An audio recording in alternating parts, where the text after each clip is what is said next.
الحمد لله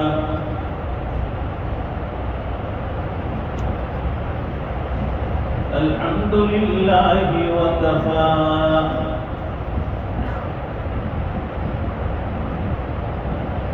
وسلام على عباده الذين اصطفى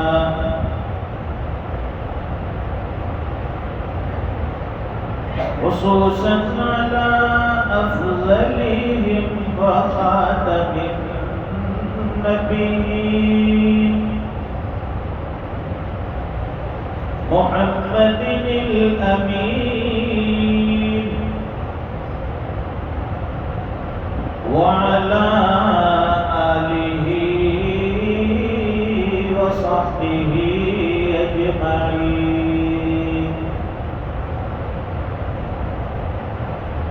أما بعد فأعوذ بالله من الشيطان الرجيم.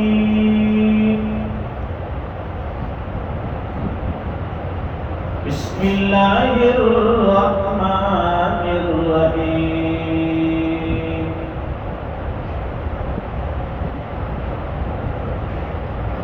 وسارعوا إلى مغفرة من ربكم وجنة عرضها السماوات والأرض أعدت للمتقين.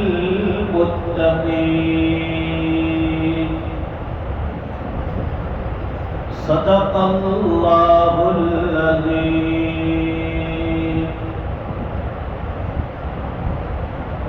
اللهم صل على سيدنا ومولانا محمد وعلى آل سيدنا محمد وبارك وسلم. بزرگوں اور دینی بھائیوں،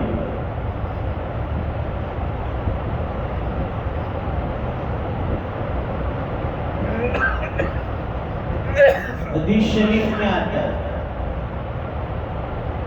التائب من الذنب كمن لا ذنب له. گناہوں سے توبہ کرنے والا ایسا ہے جیسے اس نے گناہ کیا ہی نہیں. گناہوں سے توبہ کرنے والا اتنا پاک اور صاف ہو جاتا ہے گویا اس نے وہ گناہ کیا ہی نہیں. اگر نادانستہ طور پر بھولے سے کوئی گناہ ہو جائے، آدمی شیطان کے بہکاوے میں آ کر گناہ کر لیتا ہے. ایک ایمان والے کی یہ شان نہیں ہوتی کہ وہ جان بوجھ کر کوئی گناہ کرے. گناہ ہو جاتا ہے. فرماتے ہیں کہ گناہ ہو جانے کے بعد اگر دل میں ندامت ہے، دل میں افسوس ہے، تو سمجھ لیجیے کہ اس گناہ کی معافی بہت جلد آپ کو مل جانے والی ہے.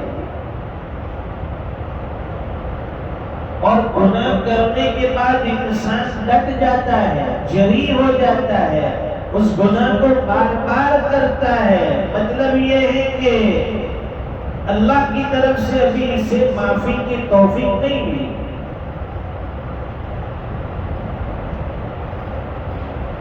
معافی مانگ لینا، توبہ کر لینا اس بات کی علامت ہے کہ اللہ نے اس کے گناہ کو معاف کر دیا. دنیا میں کوئی گناہ اتنا بڑا نہیں ہے جو معاف نہیں ہو سکتا ہے سوائے شرک کے. قرآن کریم میں اللہ فرماتے ان اللہ لا یغفر ان یشرک بہ وَيَغْفِرُ مَا دُونَ ذَلِكَ لِمَن يَشَاءُ. فرماتے فرماتے ہیں کہ ہم تعالیٰ شان و شرک کے علاوہ ہر گناہ کو معاف فرماتے ہیں. شرک معاف نہیں ہوتا ہے. تو گناہ کتنا بھی بڑا ہو معافی کا دروازہ اس سے بھی زیادہ بڑا ہے.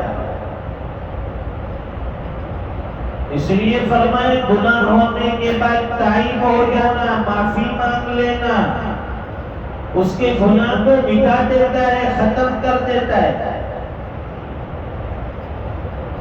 جیسے بچہ ماں کے پیٹ سے پیدا ہوا بے گناہ ہوتا ہے، جب اللہ کے دربار میں گناہوں کی معافی ہو جاتی ہے تو بندہ بھی ویسے ہی بے گناہ پاکیزہ صاف ستھرا بن جاتا ہے.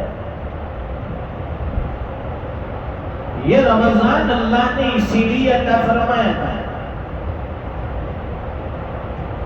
کہ میرے بندے سال بھر گناہ کر کر کے تھک چکے ہیں،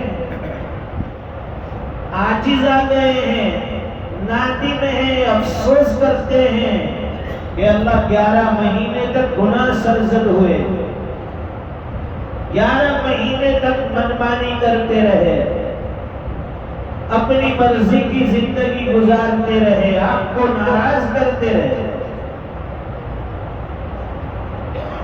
تو پھر اللہ تعالیٰ نے یہ رمضان جیسا مقدس بابرکت عزیز مہینہ عطا فرمایا. وہ کتنا نورانی ماحول تھا، وہ کتنا پاکیزہ مہینہ تھا. دن میں بھی اللہ کی رحمتوں کی برکھا برس رہی تھی، رات میں بھی انوارات کی تجلیاں تھی. دن میں روزے کی رونق، رات میں تراویح کی زینت. اس لیے فرماتے ہیں کہ رمضان میں اللہ تعالیٰ ہر روزے دار کی 2 دعائیں قبول فرماتے تھے، ایک دن میں ایک رات میں. اب گویا کہ رمضان کے مہینے میں 7 دعا تو ویسے ہی ہماری قبول ہوگی،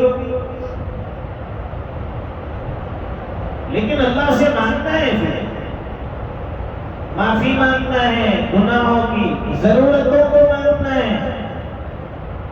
کوئی مانگنے والا ہو تو ہم شان کہیں دیتے ہیں، اور چاہنے والوں کو دنیا بھی نہیں دیتے ہیں.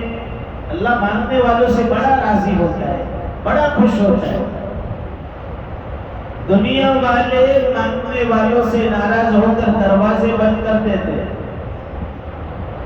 اور روزے کی حالت میں اگر کوئی مانگنے والے دروازے پر دستک دے، دروازہ کھول کر اتنی موٹی موٹی لال لال آنکھیں دکھائے گا. پتہ نہیں ہے کہ رمضان ہے، پتہ نہیں ہے میرا اجاگرا ہے، رات کی بیداری ہے، اب رات بھر گھوما ہے، کیا کچھ نہیں ہے، راتیں کی سورج کی ادھر ادھر گھومنے چکر لگا کے رات گزاری ہے اس نے. اب کوئی احساس تو کیا نہیں ہے اس نے، اتنی موٹی موٹی لال میڈم جیسی آنکھ نکالے گا، جیسے روزہ رکھ کر کسی نے پیلا پوڑا فتح کر لیا. جب کسی کو نہ دینا ہو تو فرماتے ہیں کہ میٹھے بول سے محبت بھرے انداز میں اس کو منع کر دو، معاف کر دیجیے. ابھی روزے کا وقت ہے، دوپہر بھی ہے، آرام کا تقاضا ہے. بہتر یہ ہے کہ آپ ٹھنڈے وقت میں سوال کرنے کے لیے جائے، عصر کے بعد کا وقت ہے، یا ایسے وقت میں جائے کہ گھروں میں لوگ فارغ ہو اطمینان سے بیٹھے ہو. ہاں یہ بات الگ ہے کہ جنہوں نے مانگنے کی عادت بنا لی ہے، ایسے لوگوں کو نہ دیا جائے، ان کا تو بزنس ہو گیا ہے. ایک مانگنے والی خاتون ہمارے یہی لاجپور میں سال ہر سال سے آتی تھی رمضان میں، یہاں کے کالج کے پاس. وہ ہر مہینے رمضان میں آتی تھی اور ایک بڑی رقم لے جاتی ہے، پورا سال نظر نہیں آتی ہے. تو ایک دن بات میں اس مفتی صاحب کی اہلیہ نے سوال کر لیا کہ خالہ جان آپ تو ہر رمضان میں آتی ہو، آپ کے بچے ہوں گے، آپ کے گھر میں کوئی کمانے والے ہوں گے، آپ کے پاس کچھ نہ کچھ زیورات بھی ہوں گے۔ تو خالہ جان کہنے لگی کہ ہاں الحمدللہ میرے پاس 7.5 تولہ سونا ہے، تاکہ کمائی کے لیے کوئی ذریعہ نہیں کرتی، رکشہ بھی میری کرائے پر چلتی ہے، تو یہ تو ہم سے زیادہ مالدار نکلی۔ 7.5 تولہ سونا جس پر تو خود اس پر زکوٰۃ واجب ہو جاتی ہے، اور روزانہ 150 روپے کے حساب سے 450-500 روپے اس کی بچت آتی ہے۔ اب اس کو ہم زکوٰۃ کی رقم دے رہے ہیں، زکوٰۃ ادا نہیں ہوتی ہے۔ تو جن لوگوں نے بزنس بنا لیا ہے، پروفیشنل بزنس، ایسے لوگوں کو نہ دیا جائے، بلکہ اپنے معاشرے میں، اپنے محلے میں، اپنے گاؤں میں ایسے بہت سے نادار، ایسے بہت سے مفلس، ایسے بہت سے ضرورت مند ہیں جو سوال نہیں کرتے، مانگتے نہیں ہیں، لیکن وہ حقیقت میں مستحق ہیں، ان کو جا کر چپکے سے لیا جائے، احسان نہ جتائے۔ ہم لوگ کرتے کیا ہے، کسی کو اگر 2-5 ہزار روپے دے دیے تو پورے سال اس کے پاس سیلیوٹ کرواتے ہیں، میں جہاں بھی دیکھوں مجھے سلام ٹھوکنے کا، یہ تو آئندہ سال لسٹ میں سے نام کٹ۔ ہم نے کوئی احسان نہیں کیا زکوٰۃ دے کر اس کو، تو فرماتے ہیں کہ ایسے ضرورت مندوں کو تلاش کر کر کے اپنی زکوٰۃ، اپنے صدقات دیے جائیں، اور جو سید گھرانے کے لوگ ہیں جن کو ہم زکوٰۃ کی رقم نہیں دے سکتے، پھر ان لوگوں کو للہ مال کے ذریعے ان کی مدد کی جائے۔ ہماری عادت کیا ہے کہ صرف زکوٰۃ نکال کے فارغ ہو گئے، نہیں، کچھ للہ مال بھی نکالی۔ وہاں ہم نے برطانیہ، انگلینڈ میں دیکھا، وہاں کے لوگوں کی ایک خوبصورت عادت، جب وہ گھر سے نکلتے ہیں، جاب کے لیے جاتے ہیں، دکانداری کے لیے جاتے ہیں، بزنس کے لیے جاتے ہیں، ان کے گھر میں باکس رکھا ہوتا ہے، جب گھر سے نکلیں گے روزانہ صبح میں اس میں 1 پاؤنڈ، 5 پاؤنڈ، 10 پاؤنڈ جو بھی ہو وہ ڈالتے جاتے ہیں، اور پھر مہینے میں، سال میں اس کو نکالتے ہیں تو اچھے خاصے اس میں سے پیسے، وہ سب لیلا پیسے ہوتے ہیں، اس کی وجہ سے اس کی تجارت میں برکت ہوتی ہے، اللہ تعالیٰ جان مال کی حفاظت فرماتے ہیں۔ لیکن ہمارا مزاج وہ نہیں ہے، یہ مسجد کے ڈول میں ڈالیں گے ابھی نماز کے بعد 50 روپے ڈالیں گے، اس میں سے بھی 30 واپس لے لیتے ہیں، باقی سب 30 واپس کر دو، 20 کرے دے، 50 دے دے، 100 دے دے۔ مسجد کا پنکھا استعمال کیا، پانی استعمال کیا، بجلی استعمال کی، سب چٹائی استعمال کی۔ ابھی چند دن پہلے ہمارے ایک مہمان آیا تھا، وہی پاٹلی انگلینڈ میں رہنے والے حاجی صاحب، اللہ تعالیٰ ان سے بڑے کام لے رہے ہیں، انہوں نے 500-600 تو مساجد بنائی ہے، مسجدیں، اللہ تعالیٰ نیکی کرنے والوں سے پھر ویسا کام بھی لے۔ تو ابھی چند دن پہلے میرے یہاں مہمان بن کر آئے تھے ملاقات کے لیے، مغرب کی نماز کا وقت تھا، ان کو مغرب کی نماز پڑھنے کے لیے مسجد لے گیا، نماز سے فارغ ہوئے، نماز سے فارغ ہو کر جب وہ باہر نکلے، میں انتظار میں تھا کہ وہ نکلے، وہ آگے تھے، میں پیچھے تھا، تو میں نے دیکھا کہ وہ مسجد میں کچھ تلاش کر رہے۔ اب نیا آدمی ہوتا ہے، وہ مسجد میں اگر ادھر ادھر نظر دوڑائے تو ہم یہ سمجھتے ہیں کہ شاید یہ کچھ اے سی ڈھونڈتا ہوگا، پنکھے دیکھتا ہوگا، مسجد کی زینت تلاش کرتا ہوگا، لیکن پھر میں نے دیکھا کہ مسجد کے کونے میں ایک للہ باکس رکھا ہوا تھا، کونے میں نظر نہیں آتا ہے، انہوں نے وہ تلاش کیا اور جا کر اس میں 500,000 روپے اس نے ڈالے، اور یہ عادت اس کی وہاں سے بنی ہے، وہاں تو میں نے نہیں دیکھا، لیکن جن لوگوں کے واسطے سے وہ وہاں ڈیوزبری باٹلے کی ہر مسجد میں رمضان میں 1-1 کور للہ کا بیچتے، 25 پاؤنڈ 50 پاؤنڈ کا، کہ بھائی میری طرف سے اللہ کے گھر میں میرا مال لگ جائے، تو یہ کتنا بڑا جذبہ کہلاتا ہے۔ اور ہمارے پاس اگر سوال کیا جائے دین کے لیے، 5-25 روپے کا چندہ مانگے، کہتے ہیں کہ چمڑی جائے دمڑی نہ جائے، وہ بدیے والی صفت ہمارے اندر آ گئی۔ میں سب کا کھاؤں، میرا کھاوے تو مر جائے۔ تو فرماتے ہیں معاشرے میں ایسے نادار لوگوں کو تلاش کرو جو غریب بچے ایجوکیشن لینا چاہتے ہیں، مدرسے میں پڑھنا چاہتے ہیں، لڑکے ہو یا لڑکی، اگر وہ مستحق ہیں، ضرورت مند ہیں، تو فرماتے ہیں کہ زکوٰۃ کے مال میں سے ان کی امداد کی جائے، اسکول کی فیس ادا کی جائے، اسکول کا کرایہ آمد و رفت کا جو بھاڑا ہے وہ ادا کیا جائے۔ اگر بچے مدرسے میں پڑھتے ہیں ہاسٹل میں تو ان کو وظیفہ دیا جائے، سالانہ ان کا خرچ اٹھایا جائے۔ یہ بہت بڑی دین کی خرچ کرنے کی جگہ ہے۔ ہم اس کو تصور میں نہیں لاتے، اس کو نیکی نہیں سمجھتے۔ نہیں، آج امت مسلمہ ایجوکیشن کے معاملے میں بہت پیچھے ہے، ہمیں کوئی گنتا نہیں ہے، کوئی شمار میں نہیں لاتا ہے۔ اس لیے تو کہتے ہیں نا غیروں کی زبان پر یہ جملہ کہ عبدل کیا کرتا ہے، تو عبدل کی پنچر کی دکان، عبدل کی چائے کی ٹپری، عبدل کی ٹھیلے، کیلے کا ٹھیلا، سبزیوں کا ٹھیلا۔ اصل میں ہمارے اندر وہ ایجوکیشن نہیں ہے، ہمارے پاس وہ علم نہیں ہے، ہم نے اپنے بچوں کو تعلیم نہیں دی ہے، جس کی وجہ سے آج دنیا ہمیں حقیر سمجھتی ہے۔ ایجوکیشن میں اپنی اولاد کو آگے بڑھاؤ، اپنے معاشرے کے بچے کو، بچیوں کو آگے بڑھاؤ۔ ہمیں اچھے ڈاکٹروں کی ضرورت ہے، اچھے وکیلوں کی ضرورت ہے، اچھے انجینئر کی ضرورت ہے۔ ہر میدان میں ہمارا مسلمان آگے ہونا چاہیے۔ آج کا یہ زہریلا ماحول، نفرتی ماحول، کتنی نفرتیں پھیلی ہے ملک میں، مسلمان کا نام سن کر اب تک لوگ نفرت کرتے ہیں، اور لوگ ڈراتے ہیں ہمیں کہ تمہارا یہاں کچھ نہیں ہے۔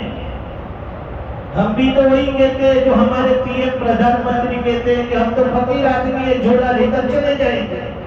ایک مسلمان کی زندگی کا مقصد یہی ہے کہ یہاں کچھ ہم لوگ ہمیشہ کے لیے تو آئے نہیں، ایک مسافر ہیں۔ قُلْ فِي الدُّنْيَا كَأَنَّكَ غَرِيبٌ أَوْ عَابِرُ سَبِيلٍ۔ ہمارے نبی نے 1400 سال پہلے ہمیں سمجھا دیا، دنیا میں اس طرح رہو جیسے ایک غریب آدمی، ایک مسافر آدمی، ایک مجبور آدمی، بے سہارا آدمی زندگی گزارتا ہے۔ ایسے اجنبی کی طرح زندگی گزار کر چلے جاؤ، تھیلا اٹھا کر نکل جائیں گے، ساری چیز دھری کی دھری یہاں لے جائے گا۔ ہمیں ڈرانے کی ضرورت نہیں ہے۔ پیٹرول مہنگا ہو گیا، ڈیزل مہنگا ہو گیا، اب لائن لگی ہے، کیوں بھائی؟ مہنگا ہو جائے گا۔ تو مہنگا ہو جائے گا اگر اس مرتبہ تم نے زیادہ قیمت میں یا کم قیمت میں ڈال دیا، وہ پوری زندگی تو چلنے والا نہیں۔ 10-20 دن کے بعد پھر تجھے ڈلانا ہے، اس وقت بھی مہنگائی ہوگی۔ یہ پریشان ہونے کی ضرورت نہیں ہے۔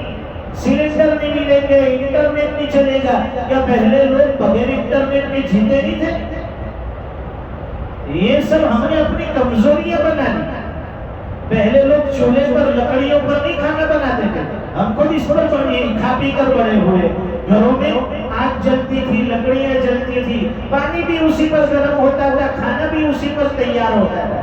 ایمان والا کسی حال سے ڈرتا نہیں ہے، وہ ڈرتا ہے صرف اللہ سے ڈرتا ہے، اپنی آخرت سے ڈرتا ہے، اللہ کے سامنے جواب دہ ہونے سے ڈرتا ہے۔ ورنہ دنیا کی بڑی سے بڑی تکلیف مصیبت ہمیں نہیں ڈرا سکتی، ہمارے ایمان کو ڈاواڈول نہیں کر سکتی۔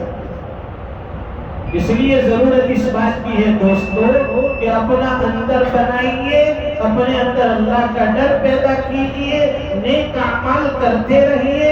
دنیا ایک دن ختم ہونے والی ہے، اللہ تعالیٰ اس سے پہلے کہ ہم دنیا سے چلے جائیں ہمیں دنیا کی حقیقت سمجھا دے، اور آخرت کو مد نظر رکھتے ہوئے اللہ تعالیٰ ہمیں اپنی ایمانی اسلامی زندگی گزارنے کی توفیق عطا فرمائے۔